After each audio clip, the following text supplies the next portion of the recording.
palavra tremenda da parte do Senhor. Glória a Deus. Deixa eu ver se é isso aí mesmo. Jesus eu vou louvar o louvor de 1980. Vai passar, tá? Mas playback. Eu não sei como foi que você chegou nesse lugar, mas da mesma forma você não vai voltar.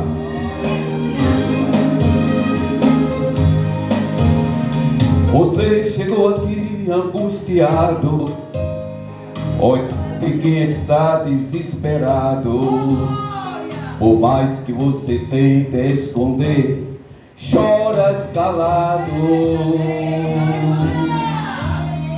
A dor do teu semblante diz pra mim que há muito tempo você vive assim e não consegue segurar a barra a esta dor tremenda. Deus vai pôr fim, Deus vai abrir porta, vai cessar o pranto, vai pôr de castigo esse inimigo que te atormenta tanto, vai fazer você sorrir, vibrar de alegria. Esta noite escura Deus vai transformar em alegria e gozo. É mesmo assim, né? Deus é aquele que faz transformação, porque ainda que o choro dure uma noite, mas a alegria vem ao amanhecer.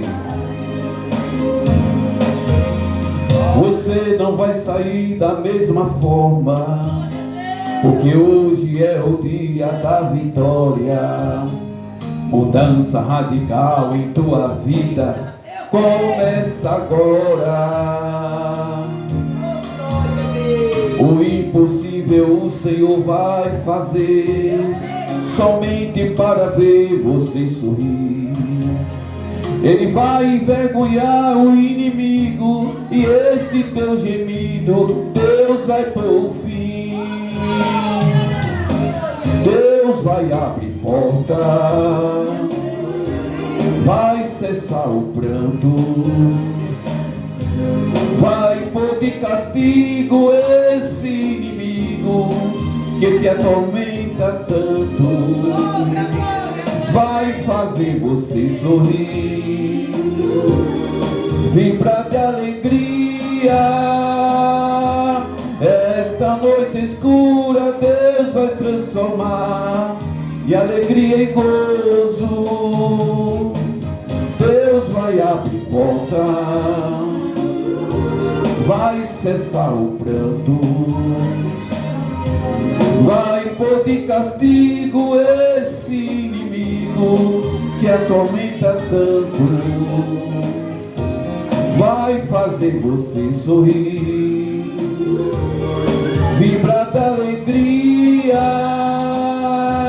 Esta noite escura Deus vai transformar em alegria e gozo. Deus vai transformar em alegria e gozo. Amém? Eita! Olha, minha gente, eu não sei vocês, mas quando eu venho para adorar, amém?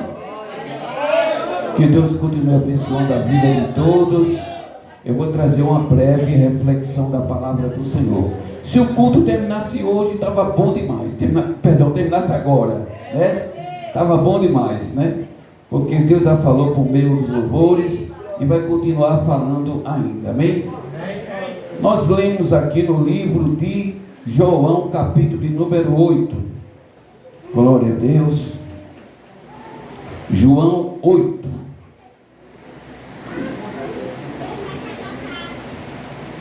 Iniciamos do versículo 1 até o 11. Mas eu vou apenas... A leitura está aqui. mas eu vou falar somente o que aconteceu nesse dia. Amém? Versículo 1. Porém Jesus foi para o Monte das Oliveiras, e pela manhã cedo voltou para o templo, e todo o povo vinha ter com ele, assentando-os, os ensinava. Maravilhoso Deus, Pai das misericórdias, Senhor. Meu Deus, que nesta noite, Senhor, o Senhor venha, meu Deus, continuar falando com o teu povo, em nome de Jesus. Povo de Deus, ao iniciarmos esse capítulo, vamos entendermos a conduta de duas pessoas. Glória a Deus, aleluia. Primeiro vamos observar a conduta de Jesus. Jesus, ele saiu de sua casa e passou a noite no monte orando a Deus. O destino de Jesus foi, saiu de sua casa para adorar a Deus. Mas existe outro personagem, Glória a Deus, a mulher. aleluia. A mulher dessa vez saiu de sua casa para cometer o crime de adultério. Eu não sei como foi que muitos saíram de suas casas hoje, mas você veio para o lugar certo. Aleluia. Você saiu de sua casa para vir para a igreja. Obrigado, Jesus. Mas tem em contrapartida outras pessoas que nesse momento saíram de suas casas para ir para outros lugares. Foi o que aconteceu. Enquanto que Jesus foi buscar o Pai lá no monte, enquanto ele estava orando, a mulher estava se prostituindo. Veja só a diferença de conduta. Mas quando amanhece o dia, aí vamos observar que Jesus, ele foi para o templo, estava ensinando. E quando amanhece o dia, também amanheceu o dia também para aquela mulher. Agora foi diferente. Aquela mulher veio nas mãos dos fariseus. Glória a Deus, aleluia. Na mão dos fariseus veio, porque ela tinha cometido um crime de adultério. Ora, nos diz a Bíblia, lá no livro de Levítico, que quem praticava essas coisas eram apedrejadas. Não tinha, era um crime que, se fosse considerar hoje, um crime hediondo. Não tinha como. Ela foi, nos diz a palavra, que ela foi atuada no flagrante delito. Para ela não tinha mais solução. De acordo com o Código Penal brasileiro, que fala sobre a anterioridade da lei, nos diz o seguinte: não há crime sem lei, sem a combinação legal. Ou seja, para a pessoa ser julgado, tem que ter uma lei. E a mulher sabia que tinha esta lei, e a mulher sabia, se praticasse esse crime de adultério, ela ia ser apedrejada. Mas a pergunta é, por que ela fez isso? Olha, nos diz a palavra que o homem conhece o outro por fora, mas Deus é que conhece o coração. E quando vieram com aquela mulher, quando vieram com ela, jogaram aonde? Aos pés de Jesus. Oh, glória a Deus. É tão bom, né? Vou colocar ele nos pés de Jesus. Coloca. O crente tem que fazer isso. Você serve a Deus, está passando por alguma luta, pegue essa causa, coloque ali na frente de um advogado fiel que se chama Jesus Cristo. Glória! E todos ali estavam reunidos e começaram a acusá-la. Mestre, esta mulher foi apanhada em adultério, e está na lei que esta mulher tem que morrer apedrejada. E agora tu, pois, o que dizes? E Jesus era aquela pessoa que não tinha pressa em responder. Mas quando ele respondia, ele falava o que era certo. Ora, e eles começaram a insistir: Senhor, nós pegamos ela, tu não vai fazer nada não, e agora? Está na lei. Eles esqueceram que ele estava falando com um homem que manda no céu, um homem que manda na terra, um homem que manda na lei, um homem que manda nos princípios da legalidade. Ele manda em tudo e não é mandado. Quando colocaram aquela mulher ali na frente dele, imaginamos que agora ele olhou para aquela mulher. Imaginamos que Jesus ele conhece, minha gente. Jesus, quando olha para aquela mulher, começa a ter uma compaixão pelaquela mulher. Imaginamos Jesus olhando para ela, olhando para os acusadores. Aí nos diz a palavra que Jesus ele disse: aquele que dentre vós está sem pecado, seja o primeiro que atire pedra contra ela. Que palavra! Mas existe uma diferença daquele povo para hoje. Aleluia. Aquele povo estava tudo com as pedras na mão para apedrejar aquela mulher. Quando Jesus disse: aquele que não tiver pecado, atire a primeira pedra, sabe o que aconteceu? Todas as pessoas que estavam ali fizeram isso.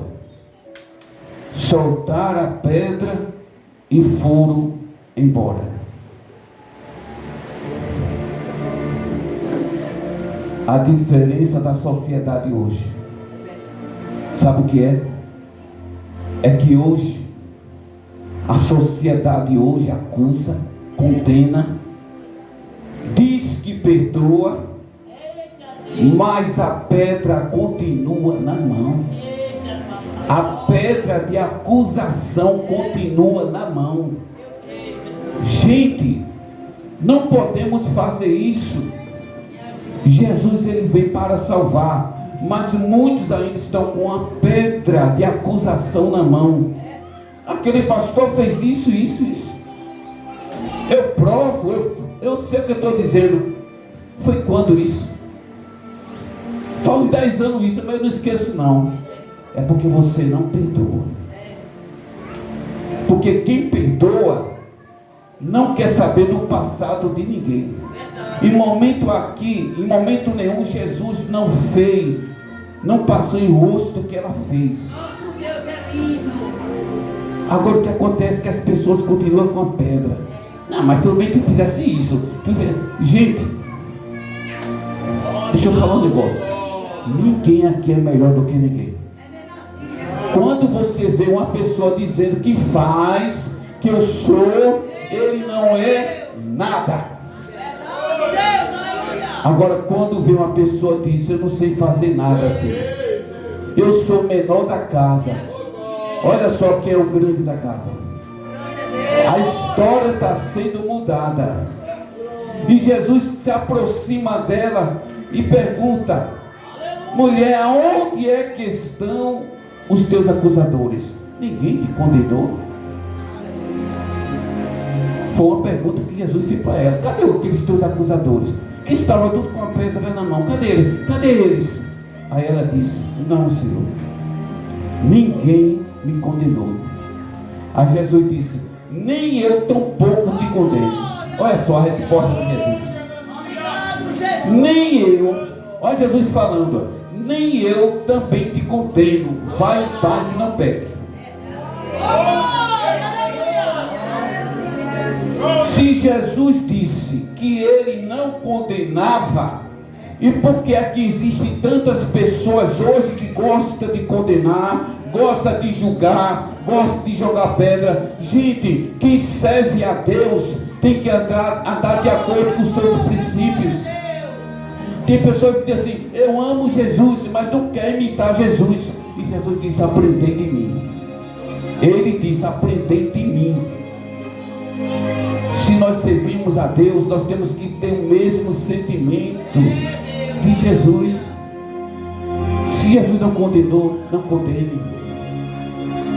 Se Jesus tem aquele sentimento, se Ele disse que Ele era a verdade, Ele o caminho, era a vida, nós temos que pregar esse Jesus, esse Deus Todo-Poderoso.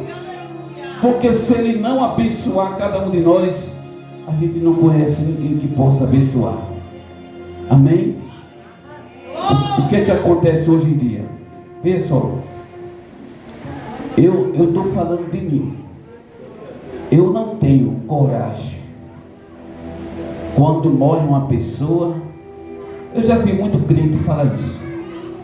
Morreu sem salvação, morreu sem paz.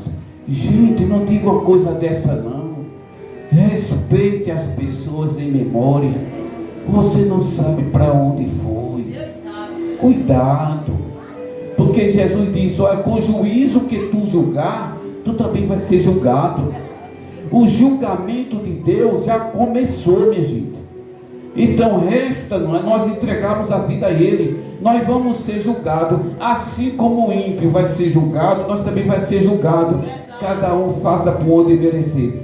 Ninguém pode julgar a vida de ninguém.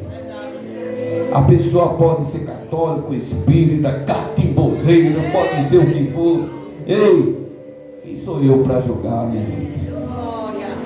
Quem sou eu para condenar? Longe de mim essas coisas. Nós pregamos a Cristo crucificado e o Jesus que salva, que cura e que liberta.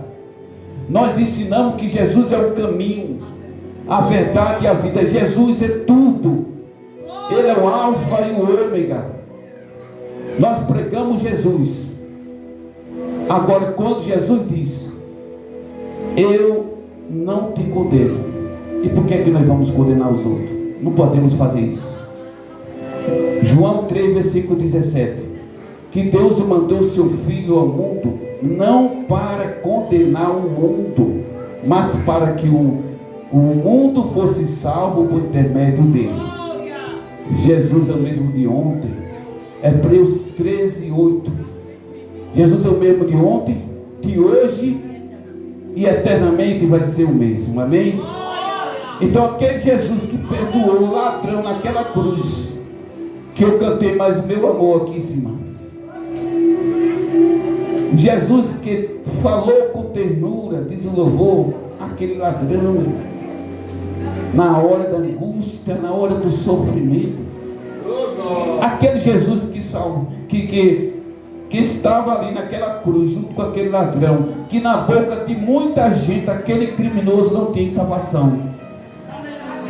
Mas Jesus estava ali. Jesus disse: hoje estarás comigo no paraíso. Quando a gente prega a salvação, é ter responsabilidade naquilo que fala. Porque com a sua boca você pode abençoar alguém, mas também com a sua boca você pode amaldiçoar alguma pessoa. Então pare para pensar. Salvação é coisa muito séria. Amém? Se tiver alguma pessoa para Jesus no nosso meio, não é para a igreja não. Não é para o pastor, não é para... Não. Alguém que deseja. Sabe, pastor, eu vou mudar de vida. A oportunidade que aquela mulher teve foi: Jesus disse: vai em paz e não peque mais. Sabe o que significa isso? Que você pode mudar a sua conduta de vida. Você só erra até quando quer. Se você colocar no coração: a partir de hoje eu não vou mais errar, você não erra. Aí a salvação, ela é individual. Eu não vou salvar ninguém. Só tem um Salvador, que é Jesus. Eu preciso dele. Nós precisamos dele. Tem alguém para Jesus nessa noite? Se não tem, Deus abençoe. E venha sempre. E traga mais gente. Se gostar. E se não gostar, fica com a gente também. Amém, pessoal? Antes de orarmos para nós ir para casa, quarta-feira é o ciclo de oração, né? Você pensa que é o ciclo de oração, não é das dores. Amém? Vai ser a dirigente das dores. né? Glória a Deus. É das dores. Mas quem quiser receber cura, venha quarta. Amém? Que não vai ter dores não, vai ter alegria. Vou ficar de pé para concluir o trabalho do Senhor. Meu pastor Manassés, obrigado por... O Senhor chegou de repente, mas chegou, né? Amém, né? E assim oremos. Maravilhoso Deus, Pai das misericórdias, Senhor. Nós te agradecemos por tudo, Senhor. Por tudo quanto o Senhor fez neste lugar, Senhor. Pelas palavras que foram ditas, pelos louvores que foram cantados, Senhor. Mas leva o teu povo em paz para as suas casas, Senhor. Meu Deus, eu te peço, Senhor, que o início desta semana seja uma semana de bênção, Senhor. Meu Deus, que todas as pessoas que estão aqui, Senhor, possam ser abençoadas, Senhor. Meu Deus, que o Senhor venha dar saúde, Senhor, libertação, Senhor. Que o Senhor possa abençoar a família de todos eles, Senhor. Em nome de Jesus, amém? Que a graça do nosso Senhor Jesus Cristo, que o amor de Deus, nosso Pai, e as doces consolação do Espírito Santo esteja com toda a igreja hoje e para sempre. A igreja diz: amém. Se Deus é por nós, quem será contra nós? Ninguém. Amém.